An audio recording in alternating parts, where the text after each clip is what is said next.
Hello दोस्तों, नमस्कार। स्वागत है आप सभी का विजडम पॉइंट पर। दोस्तों, हम देख रहे हैं हिंदी से संबंधित प्रश्नों की एक महत्वपूर्ण श्रृंखला, जो कि आपके आगामी UP, TGT, PGT, LT, GIC, GDC आदि परीक्षाओं की दृष्टि से बहुत ही उपयोगी है। दोस्तों, शुरू करते हैं आज का वीडियो। और वीडियो में आगे बढ़ें उससे पहले मेरा आप सभी से एक निवेदन है कि अगर अभी तक आपने मेरे चैनल को सब्सक्राइब नहीं किया है तो प्लीज़ मेरे चैनल को सब्सक्राइब करें, और अगर मेरे वीडियोज़ आपको पसंद आते हैं तो प्लीज़ उन्हें लाइक और शेयर भी ज़रूर करें। धन्यवाद। चलिए शुरू करते हैं आज का ये महत्वपूर्ण वीडियो। ये वीडियो आधारित है आत्मकथा पर। हिंदी साहित्य में लिखे हुए आत्मकथा पर ये वीडियोज़ आधारित हैं। आज के इस वीडियो का पहला प्रश्न है, आप हुर्दी किस साहित्यकार की आत्मकथा है? आप हुर्दी किस साहित्यकार की आत्मकथा है? ऑप्शन है कौशल्या वैसंत्री, कुसुमांसल, रमणिका गुप्ता या चित्रा मुदगल। तो इस प्रश्न का सही उत्तर है रमणिका गुप्ता ने आप हुर्दी नामक आत्मकथा लिखी है। Option C. अगला प्रश्न है, चलिए देख लेते हैं व्याख्या में। आप हुर्दी रमणिका गुप्ता द्वारा रचित आत्मकथा है। इनकी अन्य महत्वपूर्ण आत्मकथा हादसे हैं। चर्चित आत्मकथाओं को देख लेते हैं। जो नहीं कहा गया, ये आत्मकथा है कुसुमांसल की। सिकंजे का दर्द सुशीला टागभौरे का है। अन्या से अनन्या प्रभा खेतान का है। गुड़िया भीतर गुड़िया मैत्री पुष्पा की आत्मकथा है। और दोहरा अभिशाप कौशल्या वैसंत्री की रचना है। अगली आत्मकथा है अपनी ज़मीन अपना आसमां। इसकी लेखिका कौन है? तो इस प्रश्न का सही उत्तर है रजनी तिलक, जिन्होंने अपनी ज़मीं अपना आसमां नामक आत्मकथा लिखी है। रजनी जी दलित लेखिका हैं और इनके इस आत्मकथा का प्रकाशन वर्ष है 2017। अन्य महत्वपूर्ण आत्मकथाओं को देखते हैं। यादों की बारात आत्मकथा है, जिसके लेखक हैं जोश मलिहाबादी। कहीं ना जाए का कहिए, ये आत्मकथा है भगवती चरण वर्मा की। अक्कर मासी जो कि एक दलित आत्मकथा है और इसके लेखक हैं शरण कुमार लिम्बाले। चमार का शिवराज सिंह बेचैन की ये आत्मकथा है चमार का। नागफनी जो कि रूप नारायण सोनकर की आत्मकथा है। इसमें शरण कुमार लिम्बाले, शिवराज सिंह बेचैन, रूप नारायण सोनकर, ये सब दलित आत्मकथाकार हैं। अगले प्रश्न को देखते हैं। यादों की बारात किसकी आत्मकथा है? तो ये प्रश्न कई बार आया है, इसलिए इसको देख लेते हैं और इसको याद रखते हैं। यादों की बारात जोश मलिहाबादी की आत्मकथा है। कहीं ना जाए का कहिए आत्मकथा के लेखक कौन हैं? कहीं ना जाए का कहिए आत्मकथा के लेखक हैं भगवती चरण वर्मा। दोस्तों, मैं ऑप्शन नहीं पढ़ रही हूँ क्योंकि ऑप्शन आपको विजिबल हो रहा होगा स्क्रीन पे, तो मैं केवल आपके साथ में जो राइट आंसर है इन प्रश्नों का वो मैं आपके सामने पढ़ रही हूँ। और इस प्रश्न का सही उत्तर है भगवती चरण वर्मा, ऑप्शन सी। अन्या से अनन्या इनमें से किसकी आत्मकथा है? अन्या से अनन्या इसमें से किसकी आत्मकथा है? तो इस प्रश्न का सही उत्तर है ऑप्शन सी, प्रभा खेतान, जो कि एक महिला रचनाकार हैं। इनकी आत्मकथा है अन्या से अनन्या। अन्य आत्मकथाकारों को देखते हैं फिर से।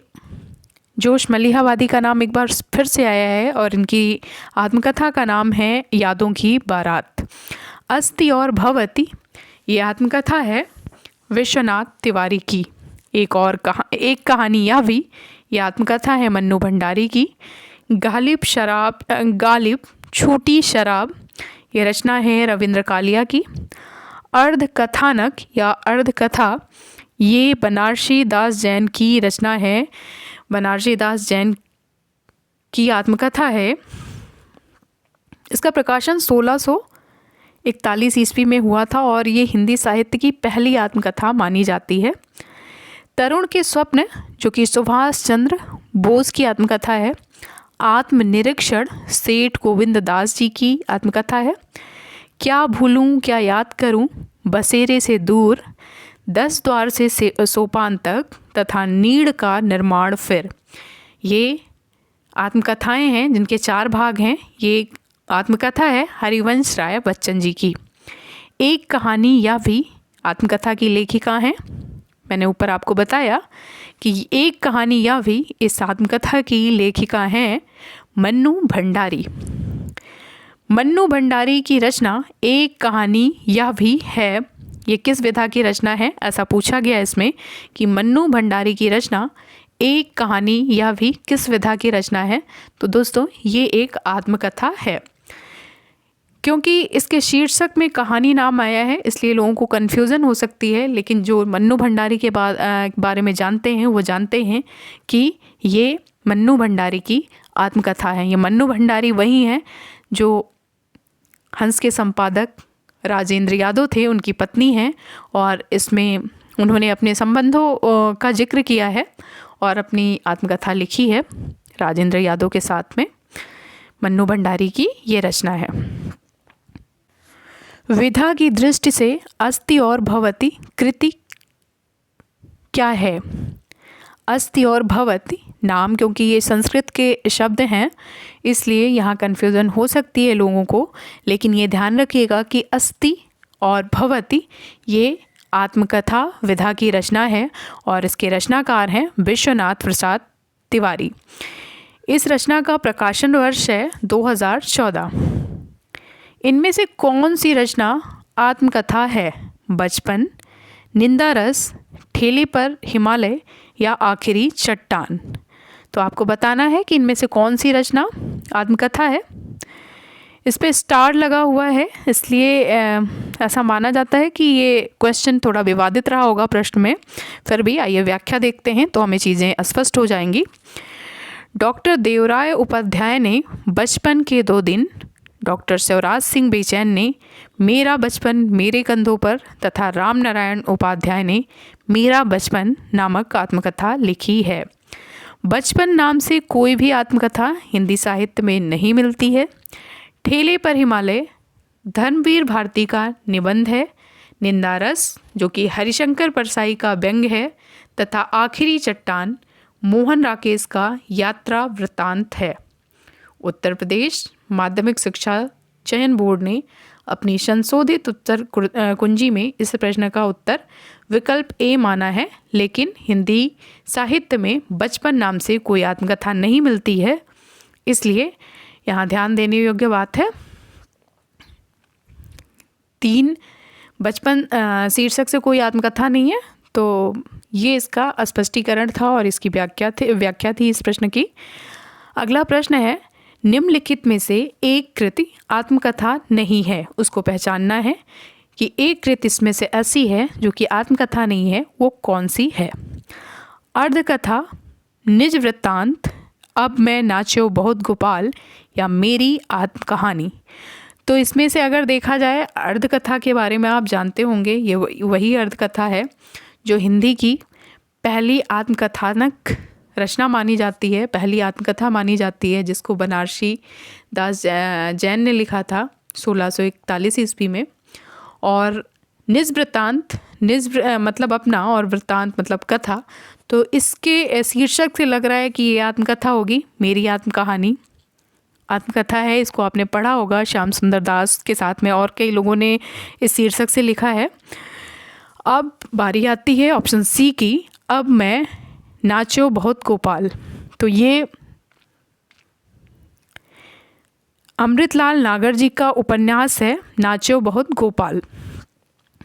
अमृतलाल नागर जी जो कि लखनऊ से संबंध रखते थे और लखनऊ के आसपास के इलाकों का भ्रमण करते हुए इन्होंने कई ऐसे उपन्यास लिखे हैं जिसमें आसपास के ज़िलों से संबंधित स्थानों का वर्णन है, जैसे एकदा नैमिषारण्य जो कि सीतापुर में है, और लखनऊ में तो ये रहते ही थे, इसलिए लखनऊ तो इनके उपन्यासों में, इनकी कहानियों में एकदम से आपको मिल जाएगा। लखनऊ के कई सारे दृश्य मिल जाएंगे।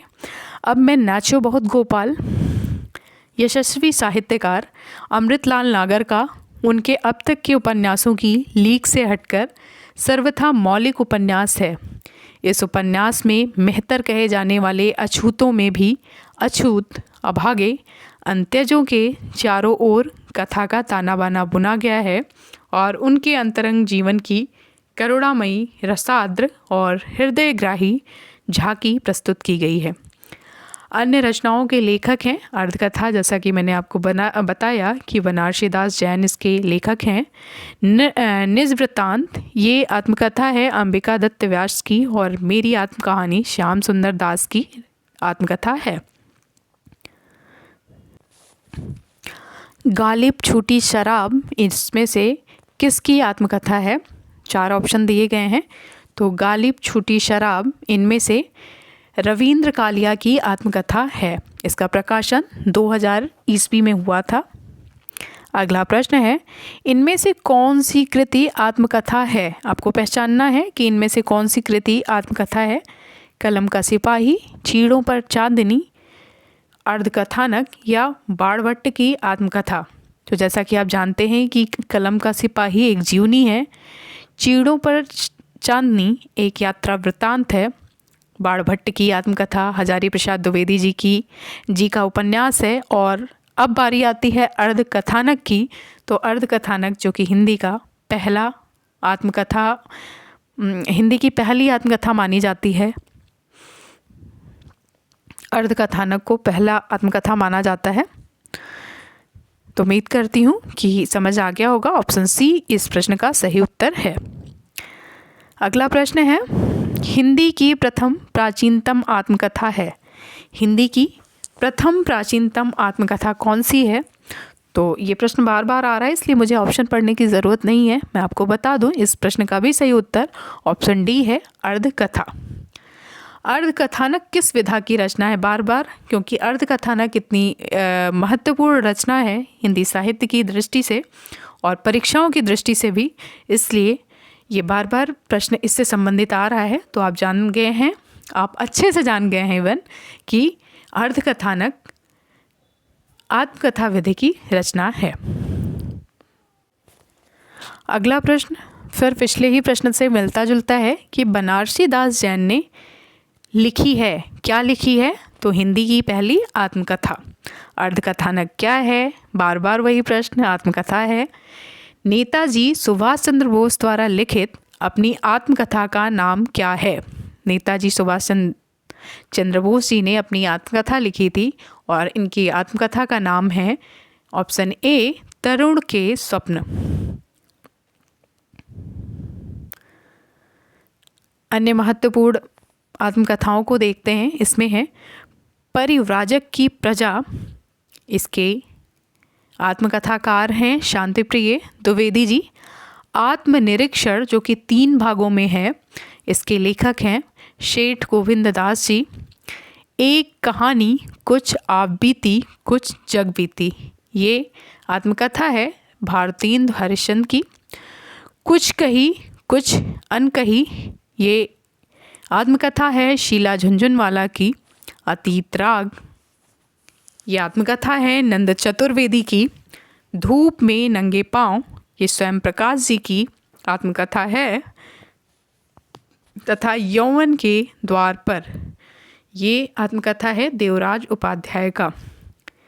इसमें से कुछ आप बीती कुछ जग बीती, ये भारतेंदु जी की आत्मकथा है, जो कि अर्धकथानक के बाद ये दूसरी आत्मकथा हिंदी की मानी जाती है। अगला प्रश्न है कि आत्मनिरीक्षण किसकी आत्मकथा है? तो इस प्रश्न का सही उत्तर है सेठ गोविंद दास की।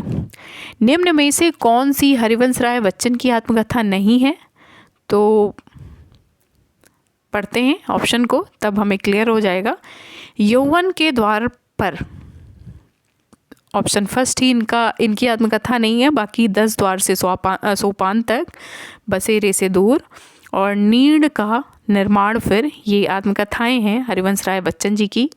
एक छूट रही है आत्मकथा, आप कमेंट में बताएंगे कि उस आत्मकथा का नाम क्या है, क्योंकि हरिवंश राय बच्चन जी की आत्मकथा 4 भागों में विभाजित है और उसमें से 3 भागों के नाम यहाँ दिए गए हैं। एक भाग जो छूट रहा है उसको आप कमेंट में बताएंगे, मैं इंतज़ार करूँगी। यौवन के द्वार पर, ये आत्मकथा नहीं है हरिवंश राय बच्चन जी की। अगला प्रश्न है, हिंदी में दलित साहित्य की पहली आत्मकथा किसने लिखी? हिंदी में दलित साहित्य की पहली आत्मकथा किसने लिखी है?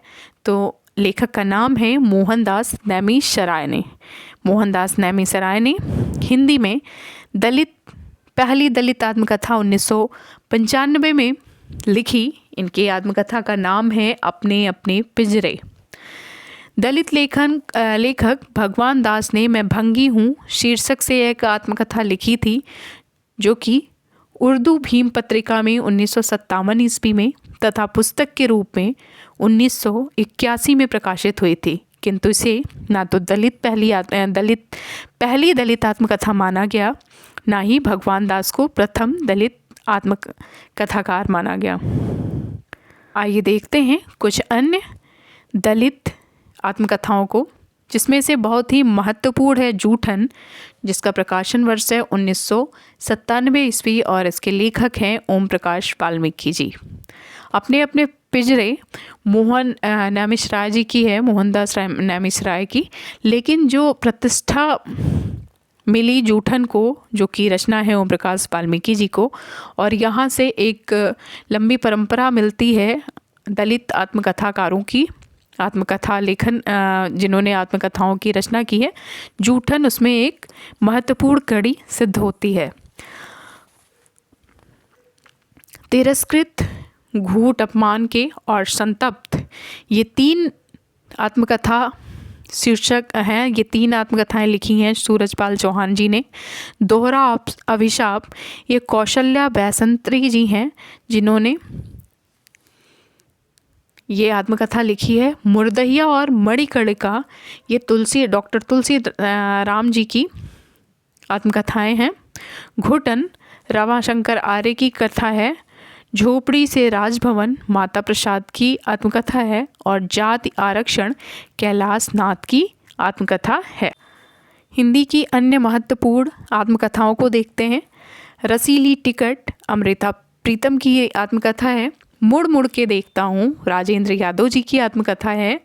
मेरी जीवन यात्रा राहुल सांस्कृत्यायन जी की आत्मकथा है। और सिंहावलोकन, ये यशपाल जी की आत्मकथा है।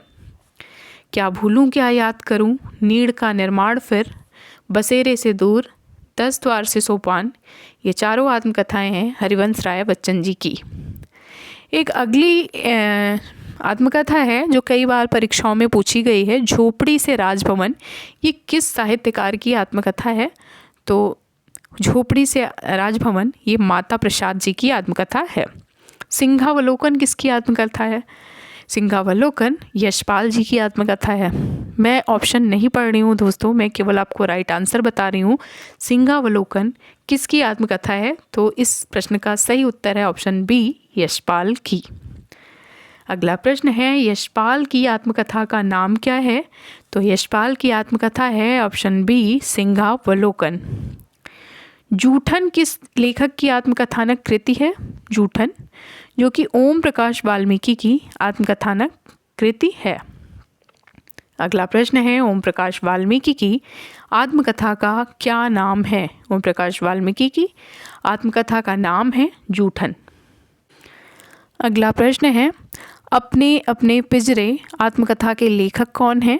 अपने अपने पिंजरे, तो हमने ऊपर देखा था कि अपने अपने पिंजरे दलित लेखकों के द्वारा लिखी गई पहली आत्मकथा है और इसके लेखक हैं मोहनदास नैमिषारण्य। अगला प्रश्न है, निम्न में से दलित आत्मकथा नहीं है। इसमें दिया हुआ है अपने अपने पिंजरे, जूठन, तिरस्कृत या मेरी असफलताएं। तो इस प्रश्न का सही उत्तर है ऑप्शन डी, मेरी असफलताएं।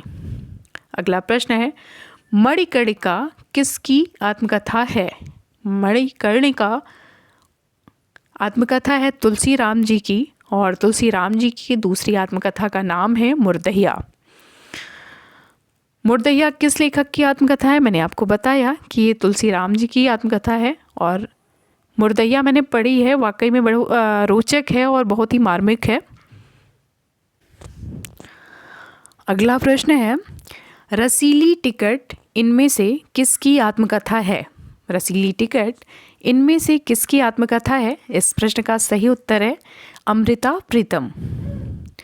मुड़ मुड़ के देखता हूँ या राजेंद्र यादव की किस प्रकार की रचना है? तो मुड़ मुड़ के देखता हूँ राजेंद्र यादव की आत्मकथा है। अगला प्रश्न है, निम्नलिखित में से कौन सा जोड़ा सुमेलित नहीं है? निम्नलिखित में से कौन सा जोड़ा सुमेलित नहीं है? आत्मकथा एक तरफ दी हुई है और लेखक एक तरफ दिए हुए हैं। पहली आत्मकथा है मेरी जीवन यात्रा, तो इसके लेखक हैं राहुल सांकृत्यायन। सिंहावलोकन जो कि रचना है इस्पाल जी की। नीड़ का निर्माण फिर, ये आत्मकथा है हरिवंश राय बच्चन जी की। और बसेरे से दूर के लेखक का नाम दिया हुआ है अज्ञे, जो कि गलत है। इस प्रश्न का सही उत्तर है बसेरे से दूर भी, क्योंकि आपने पढ़ा है ऊपर, ये भी आत्मकथा हरिवंश राय बच्चन जी की है। तो ऑप्शन घ गलत है। अगला प्रश्न है, रामविलास शर्मा की आत्मकथा अपनी धरती अपने लोग कितने खंडों में विभक्त है? रामविलास शर्मा की आत्मकथा अपनी धरती अपने लोग, पहले तो रामविलास शर्मा जी की आप आत्मकथा का नाम याद करिए, अपनी धरती अपने लोग, और ये 3 भागों में विभक्त है, आपको आगे याद रखना है। इनकी अगली आत्मकथा है घर की बात। रामविलास शर्मा जी ने 2 आत्मकथाएं लिखी हैं, अपनी धरती अपने लोग, जो कि 3 भागों में विभक्त है, और ये प्रकाशित हुई थी 1996 ईस्वी में। इनकी प्रमुख आत्मकथा है घर की बात। निम्नलिखित में से सही सुमेलित है कौन सा? तो अपने अपने पिंजरे गलत है, ये मोहनदास नैमिषारय की रचना है। बसेरे से दूर वृंदावन लाल वर्मा गलत है, ये हरिवंश राय बच्चन की रचना है। जूठन मोहनदास नैमिषारय इसमें दिया हुआ है लेकिन गलत है, जूठन ओम प्रकाश वाल्मीकि की रचना है। और अपनी धरती अपने लोग ये रामविलास शर्मा की रचना है, जो कि सही है। अगला प्रश्न है, किस रचना और उसकी विधा का नाम सही नहीं दिया हुआ है? कौन सी ऐसी रचना है जिसका उसकी विधा से मेल नहीं है? आइए देखते हैं। ऋण जल धन जल, ये एक रिपोर्टाज है, फणीश्वर नाथ रेणु जी का है। क्या भूलूं क्या याद करूं, ये आत्मकथा है, एकदम सही। आवारा मसीहा जीवनी है, एकदम सही। और जूठन संस्मरण है, बिल्कुल गलत। जूठन एक आत्मकथा है ओम प्रकाश वाल्मीकि जी द्वारा लिखित। अगला प्रश्न है, मेरा जीवन प्रवाह किसकी आत्मकथा है? तो इस प्रश्न का सही उत्तर है योगी हरि जी, जिन्होंने आत्मकथा लिखी है, और इनकी आत्मकथा का नाम है मेरा जीवन प्रवाह। अगला प्रश्न है, 4 खंडों में प्रकाशित बच्चन की आत्मकथा का प्रथम खंड कौन सा है? प्रथम खंड कौन सा है? क्या भूलूं क्या याद करूं, अगला है बसेरे से दूर, तीसरा है नीड़ का निर्माण फिर, और चौथा है 10 द्वार से सोपान तक। आइए देखते हैं। जैसा मैंने आपको बताया, पहली आत्मकथा है, एक इनका प्रकाशन वर्ष के हिसाब से देखते हैं। इन्होंने सबसे पहले लिखा था क्या भूलूं क्या याद करूं 1969 ईस्वी में, नीड़ का निर्माण फिर 1970 ईस्वी में, बसेरे से दूर 1977 ईस्वी में, और 10 द्वार से सोपान तक 1985 ईस्वी में। अगला प्रश्न है, हरिवंश राय बच्चन की आत्मकथा को कितने भागों में बांटा गया है, या ये कितने भागों में प्रकाशित है? तो इस प्रश्न का सही उत्तर है 4।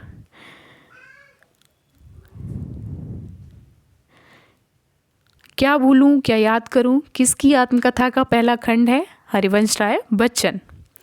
अगला प्रश्न है, डॉक्टर हरिवंश राय बच्चन की कृति क्या भूलूं क्या याद करूं किस विधा में लिखी गई एक प्रतिनिधि गद्य कृति है? तो इसका सही उत्तर है ऑप्शन डी, आत्मकथा। अगला प्रश्न है, इनमें से कौन सी कृति आत्मकथा विधा में है? तो आपको एकदम रट गया होगा कि क्या भूलूं क्या याद करूं, ये एक आत्मकथानक कृति है हरिवंश राय बच्चन जी की। अगला प्रश्न है, अपनी खबर किसकी आत्मकथा है? अपनी खबर ऑप्शन है डॉक्टर देवराज उपाध्याय, हंसराज रहवर, शिवपूजन सहाय या पांडे बेचन शर्मा उग्र। तो इस प्रश्न का सही उत्तर है पांडे बेचन शर्मा उग्र, जिनकी आत्मकथा का नाम है अपनी खबर। अगला प्रश्न है, मेरी जीवन यात्रा किसकी आत्मकथा है? तो इस प्रश्न का सही उत्तर है राहुल सांकृत्यायन। राहुल सांकृत्यायन जी ने मेरी जीवन यात्रा नाम से 1946 ईस्वी में एक आत्मकथानक कृत लिखी थी। उनको इन्होंने 5 खंडों में प्रस्तुत किया था। तो आपको ध्यान रखना है कि मेरी जीवन यात्रा का प्रकाशन वर्ष 1946 ईस्वी है और ये राहुल सांकृत्यायन जी की आत्मकथा है। इसको उन्होंने 5 खंडों में प्रस्तुत किया है। अगला प्रश्न है, राहुल सांकृत्यायन की आत्मकथा का क्या नाम है? तो इस प्रश्न का सही उत्तर है मेरी जीवन यात्रा। कस्तूरी कुंडल बसे, ये किसकी आत्मकथा है? कस्तूरी कुंडल बसे। ऑप्शन है शीला झुनझुनवाला की, मैत्रेयी पुष्पा की, कुसुम अंसल की या गोपाल प्रसाद व्यास की। तो इस प्रश्न का सही उत्तर है कस्तूरी कुंडल बसे। एक और आत्मकथा है इनकी, गुड़िया भीतर गुड़िया, मैत्रेयी पुष्पा जी द्वारा लिखित। अगला प्रश्न है, निम्नलिखित आत्मकथाएं और उनके लेखकों में कौन सा युग्म सही है? कौन सा युग्म सही है आपको वो ढूंढना है। सहचर है समय, क्या ये अमृता प्रीतम की आत्मकथा है? बिल्कुल नहीं। कस्तूरी कुंडल बसे प्रभा खेतान की? नहीं। टुकड़े टुकड़े दास्तान अमृत नागर की? बिल्कुल सही। घर की बात चतुरसेन शास्त्री की? नहीं, ये तो रामविलास शर्मा की आत्मकथा है घर की बात। तो इस प्रकार से इस प्रश्न का सही उत्तर है टुकड़े टुकड़े दास्तान, जो कि अमृतलाल नागर जी की रचना है। अगला प्रश्न है, चेहरे अनेक किसकी आत्मकथा है? तो इस प्रश्न का सही उत्तर है चेहरे अनेक उपेंद्र नाथ अस्क जी की आत्मकथा है। चेहरे अनेक उपेंद्र नाथ अस्क जी की रचना है। हिंदी की कुछ अन्य चर्चित आत्मकथाएं हैं, जिसमें से है मेरी पत्नी और भेड़िया। ये कई बार परीक्षा में पूछा गया है। मेरी पत्नी और भेड़िया, जो कि एक दलित लेखक हैं डॉक्टर धर्मवीर, उनकी आत्मकथा है। मुक्तिबोध की आत्मकथा, ये रचना है विष्णु चंद्र शर्मा की। आज के अतीत ये आत्मकथा है भीष्म साहनी की। मैंने मांडू नहीं देखा, ये आत्मकथानक कृति है स्वदेश दीपक की। और घर की बात, यह आत्मकथा है रामविलास शर्मा की। तो दोस्तों, ये था हमारा आज का वीडियो। उम्मीद करती हूँ कि आपको पसंद आएगा। अगर आपको मेरा वीडियो पसंद आता है तो मेरे वीडियोस को अपना प्यार दें और लाइक और शेयर भी ज़रूर करें। धन्यवाद।